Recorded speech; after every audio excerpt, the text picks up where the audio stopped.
Intraday ట్రేడింగ్లో ఎమోషన్స్ని master చేయడానికి కావాల్సిన 9 గోల్డెన్ రూల్స్ ఇప్పుడు చూద్దాం. పదండి.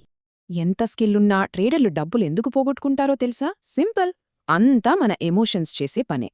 మార్కెట్లో సర్వైవ్ అవ్వాలంటే మనలోని ఎమోషన్స్ని చంపేసి అచ్చం రోబోట్ లాంటి డిసిప్లిన్ తెచ్చుకోవాలి. ఎమోషన్స్ జీరో చేసి మెషీన్లా ట్రేడ్ చేయడానికి ఖచ్చితంగా పాటించాల్సిన ఆ 9 అన్బ్రేకింగ్ రూల్స్ ఇవే. సో ముందుగా ట్రేడ్ సెటప్ అండ్ ఎగ్జిక్యూషన్ ఫేజ్లో మనం చేయాల్సిన పనులేంటో డైరెక్ట్గా చూసేద్దాం. ఫస్ట్ రూల్, లిక్విడ్ స్టాక్స్ మాత్రమే ట్రేడ్ చేయాలి. మూవ్మెంట్ లేని స్టాక్స్ ముట్టుకోవద్దు. కదలిక ఉంటేనే కదా ప్రాఫిట్. సెకండ్ రూల్, క్వాంటిటీ ఎప్పుడూ లిమిట్లో ఉంచండి. హెవీ క్వాంటిటీ తీసుకుంటే చిన్న డిప్ వచ్చినా పానిక్ అయిపోతాం.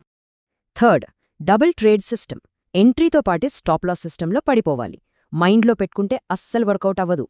సరే, లైవ్ మార్కెట్లో యాక్టివ్ ట్రేడ్స్ నడుస్తున్నప్పుడు మన ఎమోషన్స్ని ఎలా కంట్రోల్ చేయాలో ఇప్పుడు చూద్దాం.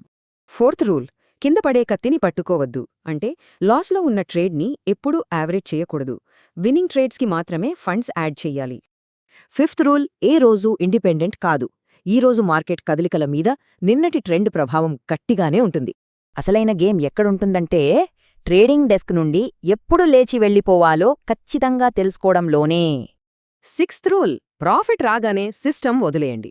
ఆ స్క్రీన్ పెద్ద మ్యాగ్నెట్ లాంటిది. వచ్చిన లాభాల్ని మళ్ళీ గుంజేసుకుంటుంది. సెవెంత్ రూల్, లాస్ వచ్చినా డెస్క్ వదిలేయాల్సిందే.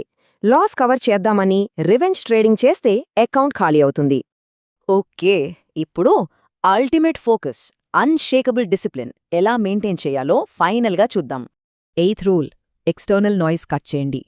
ట్రేడ్ నడుస్తున్నప్పుడు టీవీ ఎనాలిస్టులు, ఫ్రెండ్స్ కాల్స్ అస్సలు పట్టించుకోవద్దు. నైన్త్ రూల్, వీటిని ఒక ప్రమాణంలా ఫాలో అవ్వండి. పేపర్ మీద రాసుకుని రోజూ చదవండి. మీ మైండ్లో ఫిక్స్ చేసుకోండి. మరి నెక్స్ట్ మార్కెట్ బెల్ మోగేలోపు ఈ రూల్స్ని మీ డైలీ రొటీన్ చేసుకుంటారా? చాయిస్ మీదే.